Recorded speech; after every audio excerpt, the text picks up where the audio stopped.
2020 എന്ന പാർട്ടി NDAയിൽ ചേരാനുള്ള തീരുമാനമെടുത്തിരിക്കുകയാണ്. PV Sreenijan MLA reporter ടിവിക്കൊപ്പം ചേരുന്നു. 2020യുടെ ഭാവി ഇനി എങ്ങനെ അങ്ങ് കാണുന്നു? ഞങ്ങൾ കഴിഞ്ഞ നിയമസഭാ തെരഞ്ഞെടുപ്പിലും കഴിഞ്ഞ പഞ്ചായത്ത് തെരഞ്ഞെടുപ്പിലും എല്ലാം പറഞ്ഞിരുന്നൊരു കാര്യമാണ് 2020 പാർട്ടി BJPയുടെ B ടീമായിട്ട് പ്രവർത്തിച്ചു വരുന്നുണ്ടെന്ന്.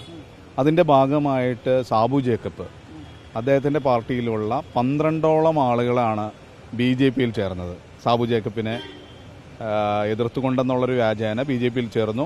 BJPയിൽ പ്രവർത്തിച്ച അദ്ദേഹത്തിൻ്റെ പാർട്ടിയുടെ വൈസ് പ്രസിഡന്റ് ഗോകുമാർ അടക്കമുള്ള ആളുകൾ 2020യുടെ പാർട്ടിയിലും ചേർന്നു. അന്നു മുതൽ അത്തരത്തിലുള്ളൊരു ആശയവിനിമയം BJPയുമായി ചേർന്നുകൊണ്ട് നടത്തി വരികയാണ്.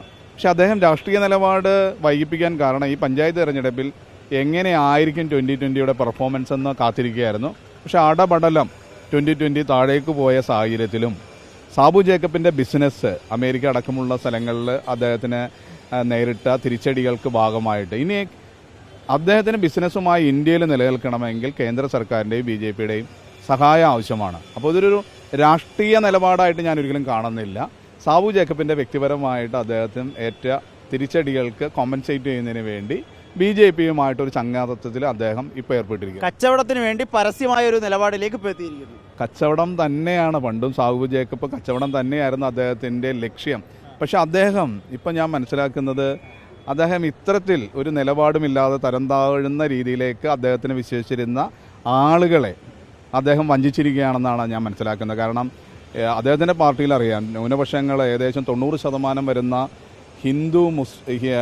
ക്രിസ്ത്യൻ മുസ്ലിം ആളുകളാണ് അദ്ദേഹത്തിൻ്റെ പാർട്ടിയിൽ വിശ്വസിച്ചിരുന്നത്. അദ്ദേഹത്തിൽ വിശ്വാസം ഏൽപ്പിച്ചിരുന്ന അദ്ദേഹം ഈ അണികളെ മുഴുവൻ വഞ്ചിച്ചുകൊണ്ട് അദ്ദേഹത്തിൻ്റെ സ്വാർത്ഥ കച്ചവട താല്പര്യത്തിന് വേണ്ടി മാത്രം 2020യെ ഒറ്റുകൊടുത്തിരിക്കുകയാണെന്നാണ് ഇപ്പോൾ പറയുന്നത്. നേരത്തെ തന്നെ അന്തർധാര സജീവമായി, വളരെ സജീവമായിരുന്നു. അപ്പോൾ പക്ഷേ എനിക്കൊരു കാര്യം ഇപ്പോൾ അങ്ങയുടെ ഒരു അഭിപ്രായം ചോദിക്കുന്നത് അവിടെ നിന്നുള്ള MLA എന്ന നിലയ്ക്ക് ഇനി ഈ പാർട്ടിയുടെ ഭാവി എന്തായി മാറുമെന്നാണ് കാണുന്നത്?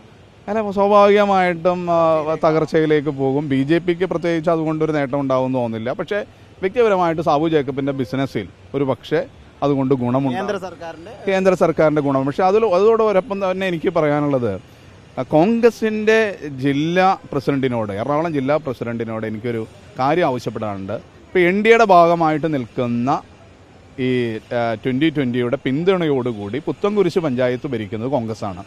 അപ്പോൾ ആ പഞ്ചായത്ത് പ്രസിഡന്റിനെ രാജിവെപ്പിക്കാൻ കോൺഗ്രസ് നേതൃത്വം ഇനിയെങ്കിലും തയ്യാറാണ്. ഇത്തരം നാണം കെട്ട കൂട്ടുകെട്ടുകൾ കോൺഗ്രസ് മാറിയില്ലെങ്കിൽ കോൺഗ്രസിൽ തന്നെയായിരിക്കും തിരിച്ചടി. കുന്നത്ത് നാട്ടിൽ ഇത് ഒരു ചലനം ഉണ്ടാക്കില്ല.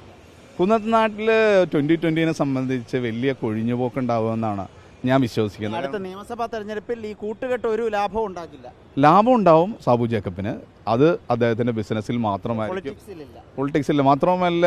ഇപ്പോൾ ആന്ധ്രയിൽ കൊണ്ടുപോയി അല്ലെങ്കിൽ തെലങ്കാനയിൽ കൊണ്ടുപോയി കഴിഞ്ഞ ഭരണസമിതിയുടെ കാലത്ത് 30 കോടി രൂപ അന്നത്തെ ഗവൺമെൻറ്റിന് സാബു ജേക്കബ് കൊടുത്തു. പക്ഷേ ആ കൊടുത്തത് കൂട്ടുകെട്ട് ഉണ്ടാക്കിയതിൻ്റെ പിറ്റേ പ്രാവശ്യം നടന്ന നിയമസഭ തെരഞ്ഞെടുപ്പിൽ അവർക്ക് അധികാരം നഷ്ടപ്പെട്ടു.